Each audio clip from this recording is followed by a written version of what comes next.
And now, a tale well calculated to keep you in suspense. Tomorrow is Abraham Lincoln's birthday.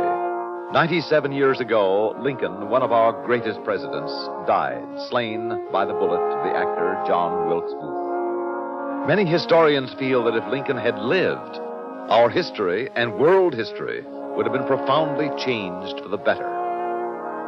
With this in mind, we bring you now a strange and unusual drama. The Man Who Went Back to Save Lincoln. This first portion of Suspense is brought to you by Alpine Cigarettes. In a moment, Act One of The Man Who Went Back to Save Lincoln, starring Court Benson as Tom and Ian Martin as the Professor, and written especially for Suspense by Robert Arthur.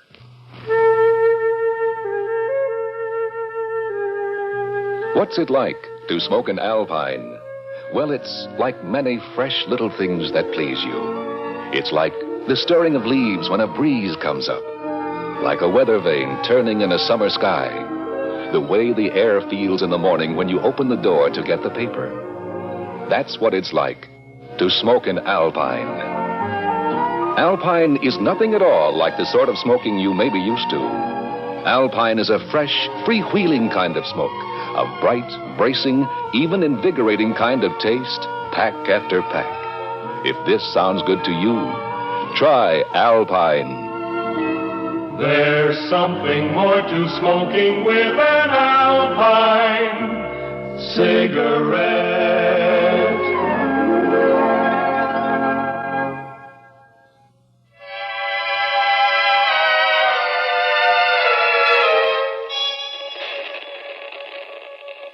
All right, now, Tom, give me the readings on that gauge, please. It's calibrated in years. In years? Right.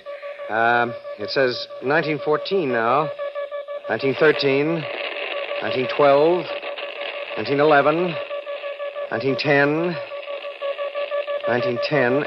It stopped moving. Well, your accumulated tension is too great to overcome, but I'll try greater power.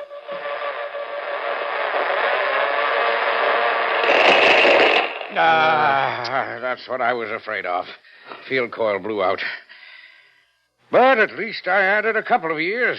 The projective force went all the way back to 1910. That's 52 years. Professor Hodges, what do you intend to call this invention? Oh, well, I could call it, let's see, an electronic compressor for transmitting personality patterns across temporal gap. Time machine would be simpler. Yes, but it wouldn't be accurate. In one sense, a time machine is a total impossibility, believe me. But in another sense, everyone travels in time constantly. I'm not sure I'm following you, Professor Hodges. All right, what happened on your 10th birthday? Well, I had a big party. I got a pony for a present, and I rode him all over the lawn. I can still feel the licking I got for ruining the lawn. Now, you see, you just traveled back 28 years in time. Mentally, of course. Yeah, I did, didn't I? Exactly. Now, suppose I connected this apparatus to you. Suppose I then focused it on some special date in history and at some special point where I knew people were present. Are you following me? Yes, I think so, sir. Now, the electronic circuits would take your memory pattern, your personality, amplify it millions of times, and push it back into the past, into the mind of some person at that particular spot at that particular time. I see. You would be able to think with his mind, see with his eyes, hear with his ears, and move about with his body. Well, put it that way, it doesn't sound quite so impossible. Oh, it's very much possible. Of course, there are difficulties. I imagine there must be a lot of them. Oh, the technical difficulties can be overcome, but... Well, now, for instance, suppose your mind finds itself inside the mind of a very strong-willed individual who fights you. Yes, I see the problem. He might dominate you, make you helpless. Yes, it's all very uncertain. Well, uncertainty is one of the natural principles of existence, Professor. Oh.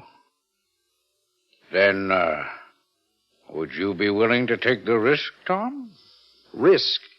You mean of a trip into the past? That's just what I mean. Now, look, Tom, you're only 38, but you're already one of the world's foremost authorities on Abraham Lincoln. Thank you, sir. I think I'm pretty well grounded on the subject anyway. I've read your books, and I've followed your career ever since you were one of my students. I know that you believe Abraham Lincoln's death at the hands of John Wilkes Booth in 1865 was one of the great tragic turning points in history. No, it was. If Lincoln had lived, Professor, why, this would be a different world. He would have healed the wounds of the Civil War and left us a great nation decades sooner. We would have been a world power by 1900. We would have had the strength to prevent both world wars. We'd be living in a world so much better that... I'm letting myself get carried away again, speculating about suppose Lincoln had lived. All right, son. Suppose he had lived. I know, but he didn't.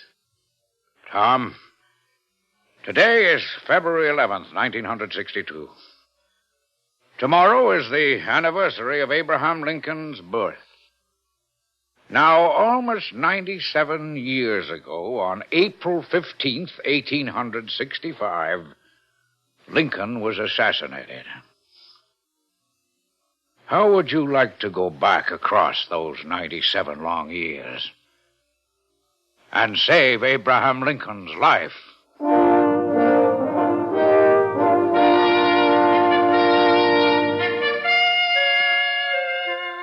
Are you comfortable, Tom?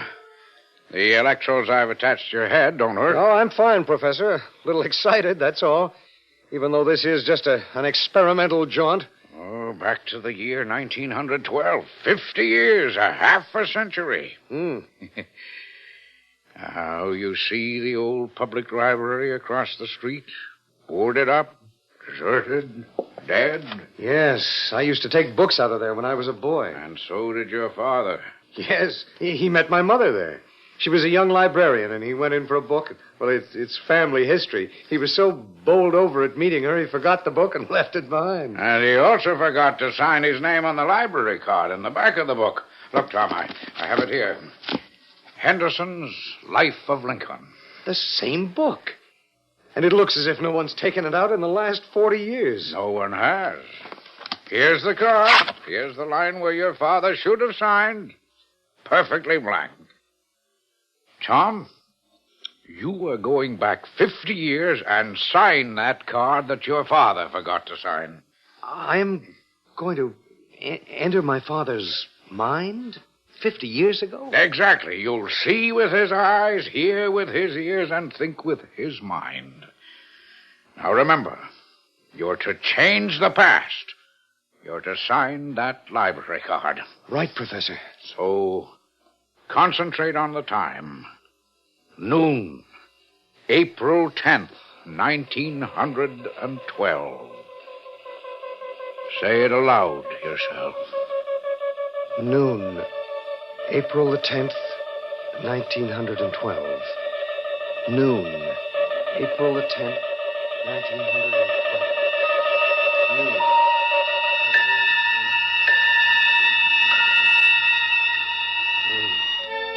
April the 10th, 1912. Sir! Noon. What is it? Are you ill? Where am I?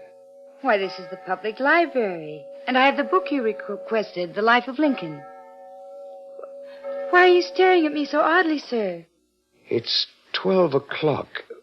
What's the date? Why, April 10th, 1912. And today's the first time I ever saw you, isn't it? Yes. But you're Mary Andrews from Philadelphia. Why... You just started working here today. Well, yes, but how did you know? How did I know? Why, I seem to have always known. It's queer. It's as if there were a voice in my mind telling me things. Are you sure you're all right? Just a little dizzy. The effect of love at first sight. Oh, please, sir. I mean it. Mary, Miss Andrews, will you have lunch with me? Why, Good, that's settled. It's lunchtime. Get your hat. Well, all right, I will. But this book, don't you want to take it? Oh, bother the book. Lincoln can wait. But wait a minute. There's something I'm trying to remember. Something I have to do. That's it. I do have to sign the card. Oh, not if you don't want to. Yes, I do. I must. There's something in my mind, something telling me not to fail. I have to hurry. Feeling a little dizzy. My name, Tom Morrison. No, not Tom. What's wrong with me? Henry Morrison. There. Card's all signed.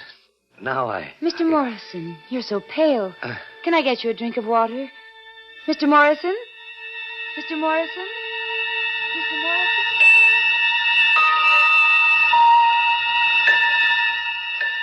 Look, Tom, look. The library card. Now it's signed. My father's name, Henry Morrison. Yes, but he started to sign it Tom Morrison. Then he crossed out Tom and wrote Henry. That proves that your personality was dominant, if just for a moment. I know, but it was all so ephemeral. But the point is that history was changed. You proved it can be done. And if you can do that, you can go back and save Abraham Lincoln's life. But first, we have more tests ahead of us.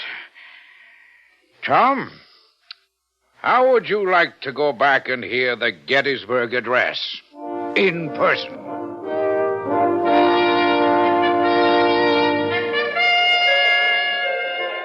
Hey, you, take care. You pushed me. Sorry, I felt dizzy. Where am I? This crowd. Are you crazy? You're in Gettysburg, and this crowd has come to hear Lincoln speechify, just as I have, all the way from Washington. Now, be quiet. He's starting. 7 years ago, our forefathers brought forth on this continent a new nation, conceived in liberty and dedicated to the proposition that all men are created equal. Now we're engaged in a great civil war, testing whether that nation or any nation so conceived and so dedicated can long endure. We're met on a great battlefield of that war. We have come to dedicate a portion of that field that those who here gave their lives that this nation might live. It is altogether fitting and proper that we do this. But in another sense, we cannot dedicate. Professor, I saw Lincoln, and I heard him deliver the Gettysburg Address. It's strange. His voice was even higher pitched than I'd imagined. You stayed in the past a full hour. That's tremendous, Tom. Now, whose mind were you in? Oh, it turned out to be a farmer named Evans, a simple fellow. After the first moment, I was completely in control. I could have done anything I wanted. His mind couldn't have stopped me. That proves my theory. Now we're ready for the real thing. We'll leave for Washington tomorrow. We'll set up our equipment and instruments in the Ford Theater itself. The Ford Theater? Yes. And you are going to return to that fateful night and prevent that murderer's shot from being fired.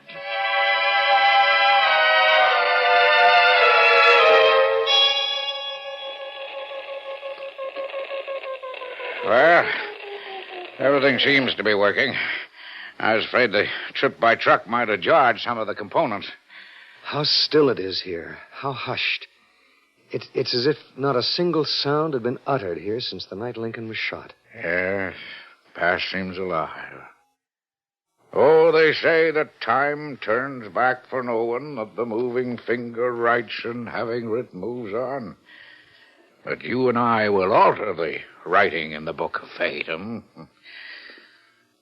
We can't fail. We have only this one chance. I won't fail. Abraham Lincoln is going to live. Never lose that thought, Tom. Now, let's work out our strategy. We have the place to ourselves until tomorrow morning. I convinced the management I was engaged in some tests that need absolute privacy, so we don't have to hurry. Good. We have to work out where everybody was. The interior, has been changed around here somewhat since this was last used as a theater. Well, you're the Lincoln expert. You tell me where, and I'll do the rest. All right, well, let's see. Yes, over there was the box office. And then, over here was the entrance into the auditorium. All this space was the auditorium. There, of course, the stage. And up there Professor, is the private box where Lincoln sat. Now, at about 9 o'clock in the evening, President and Mrs. Lincoln entered with 2 guests, and the play had already started. A man named Buckingham took their tickets, and an usher led them up a set of stairs to their box.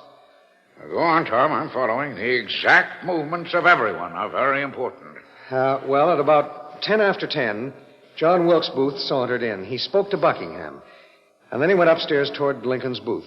In his pocket, he carried a brass derringer loaded with 1 shot. And he struck almost immediately. Yes, sir. The president had an armed guard, John F. Parker, but Parker was criminally negligent. He left Lincoln unguarded, which gave Booth his fatal chance.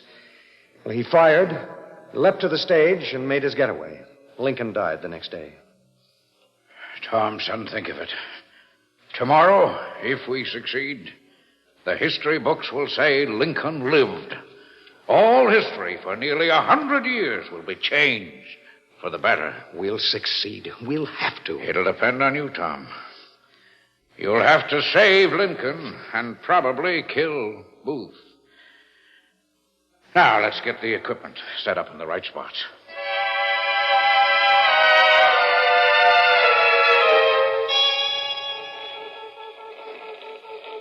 Yeah, everything's working. How do you feel? Keyed up, anxious to get started. I can't tell you how excited I am. If anything goes wrong, it can kill you, Tom. I'm willing to take the chance, sir. And also, if anything goes wrong, we won't get a second chance. I know. So let's recheck now everything that I'm going to do. First, you plan to send me back into the mind of Buckingham, the ticket taker. Well, he's the logical choice, and I hope we can count on his being a man of no great mental attainments. Success or failure may rest on that. Yes, of course. And it'd be fatal if I found myself in the mind of someone strong and determined whom I couldn't control. If that happens, son, do nothing. Will yourself back to your own time. Change nothing. Under those conditions, we can try again. Once you've changed anything, we can never make another effort. Yes, I understand. However, I don't think anything will go wrong. Now, we know exactly where Buckingham stood and can focus the temporal personality transmitter very closely. Now, Tom, you know it'll take a supreme effort. Yes, I know, sir.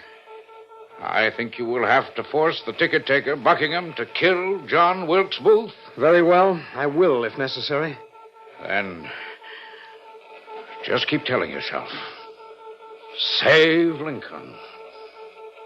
Kill Booth. Save Lincoln. Kill Booth. I'll think of nothing else. And here you go. Back to 1865. Good luck. Save Lincoln. Kill Booth. Save Lincoln. Kill Booth. Save Lincoln. Steady, man. Kill. Steady. Well, you almost fell then. What are you mumbling to yourself about? Drinking again, is that it? Where am I? Why, this is Ford's Theater, of course. If you need the date, it's April 14th, Anno Domini 1865. What's wrong with you, man? Just dizzy for a moment. So I'm here, on the scene. Ford's Theater, the night of Abraham Lincoln's assassination. I'm here. What's that about Lincoln? Yes, of course he's here tonight. Everybody knows that. Yes, of course. The lobby of Ford's Theater. And he hasn't arrived yet. We've done it, and I can't fail. I won't. Oh, boy. You're in a bad way, mumbling to yourself and staggering. Now, look, you better go home, lie down, sleep it off. I'm all right. Yes, I'm quite all right. The play's going on, you know. You mustn't disturb the president. No, the president. Yes, the president. He mustn't be disturbed. I'll see he isn't disturbed. You're certainly acting strangely tonight. Acting? Who are you to be a judge of acting? No, I mean, it's just a temporary lapse, but my name... am I Buckingham? Well, that's a good one. Tell him, Harry. Is our friend's name Buckingham? Well, I doubt it, since your name is Buckingham. That's right. Say, how much did you have to drink? We missed. Somehow we missed. I'm someone else. Buckingham, what the deuce is he muttering to himself?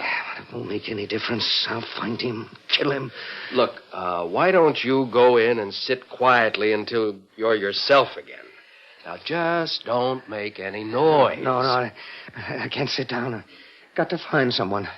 But who? I guess Lincoln and John Wilkes Booth. Save one, kill the other. Oh, hey, Buckingham, help me hold him up. He's staggering. All right. Dizzy. I've got to concentrate on Lincoln.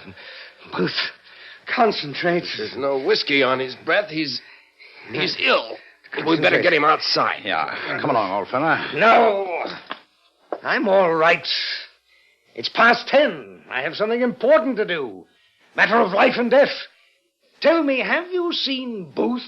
John Wilkes Booth, the actor? Have we seen Booth? Yes, I want to find. It's come over me. Peculiar dizzy spell, then. Can't let that happen. I have too important a project to carry out. That's strange. He's recovered. Excuse me, gentlemen. I have to go in. I have a very important engagement to keep tonight. Yes, very important. A matter of life and death. Good night, gentlemen. This is a night when history will be made. Well, that was a funny performance. He wasn't drunk, but he certainly seemed to have something on his mind. He talked like two different men there part of the time. Yes. Well, with him, you never know what he's up to. Those actors. A strange bunch. Just imagine him asking us if we'd seen John Wilkes Booth.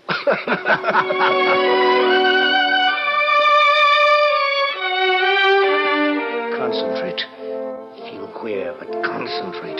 Kill. Here's the door. There you are, Mr. President. What is it, my good fellow? What do you wish? To give you this.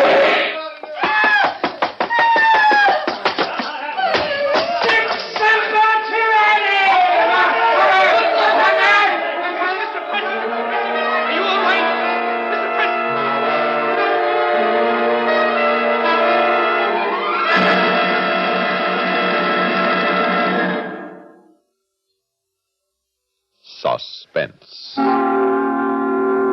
You've been listening to The Man Who Went Back to Save Lincoln, starring Court Benson as Tom and Ian Martin as the Professor, and written especially for Suspense by Robert Arthur. Suspense is produced and directed by Bruno Zerato Jr., music supervision by Ethel Huber. Featured in tonight's story were Margaret Draper as Mary Andrews, Cliff Carpenter as Buckingham, Ralph Bell as the man. The voice of Abraham Lincoln was created by Jim Bowles. Listen again next week when we return with The Old Boyfriend, written by Peter Fernandez. Another tale well calculated to keep you in suspense. Get in the game with Phil Rizzuto's Sports Time every night but Sunday on the CBS Radio Network.